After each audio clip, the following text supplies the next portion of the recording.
ఇవాల్టి వీడియోలో ప్రీమియర్ ప్రోలో వీడియోని ఎలా క్రాప్ చేయాలో చూద్దాం. ముందుగా మీరు మీ ఫుటేజ్‌ని ప్రీమియర్ ప్రోలో ఇంపోర్ట్ చేసుకోండి. ఎఫెక్ట్స్‌లో క్రాప్ అని సెర్చ్ చేయండి. ఈ ఎఫెక్ట్‌ని మీ వీడియో పైన డ్రాగ్ అండ్ డ్రాప్ చేయండి. ఎఫెక్ట్స్ కంట్రోల్‌లో క్రాప్ సెట్టింగ్స్ ఓపెన్ చేయండి. ఇక్కడైతే అన్ని 4 సైడ్స్ అయితే ఉంటాయన్నమాట. Top, bottom, left, right. ఇప్పుడు చూడండి మీకోసం అయితే నేనైతే వీడియోని లెఫ్ట్ కట్ చేద్దాం అనుకుంటున్నా. సో, ఎఫెక్ట్స్ కంట్రోల్‌లో క్రాప్ సెట్టింగ్స్‌లో లెఫ్ట్ అని ఉంది కదా! సో, దీన్ని పట్టుకొని రైట్ సైడ్ డ్రాగ్ చేయాలి మనం.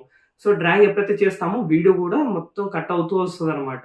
మీరు టాప్ కట్ చేయాలంటే టాప్ ఎఫెక్ట్ పట్టుకొని డ్రాగ్ చేయాలి. సో, ఈ విధంగా అయితే మీరు ఫోటోస్ గానీ, వీడియోస్ గానీ ఏదైనా గానీ మీరు ప్రీమియర్ ప్రో కట్ చేయాలంటే ఈ క్రాప్ ఎఫెక్ట్‌ని మీరు వాడాల్సి ఉంటుంది.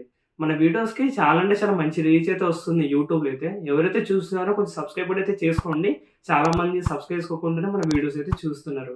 మీకా డైమెన్షన్ రిజాల్వ్ పైన కూడా టిప్స్ అండ్ ట్రిక్స్ కావాలంటే కింద కామెంట్ చేయండి. ఎందుకంటే తెలుగులో చాలా తక్కువ మంది ఉన్నారనమాట. సో, దానిపైన వీడియో చేసేవాళ్ళు. ఒకవేళ మీకు కావాలనుకుంటే కింద కామెంట్ చేసేయండి. అలాగే ఈ వీడియో మీకు నచ్చినట్టయితే లైక్ చేసుకొని సబ్స్క్రైబ్ చేసుకోండి.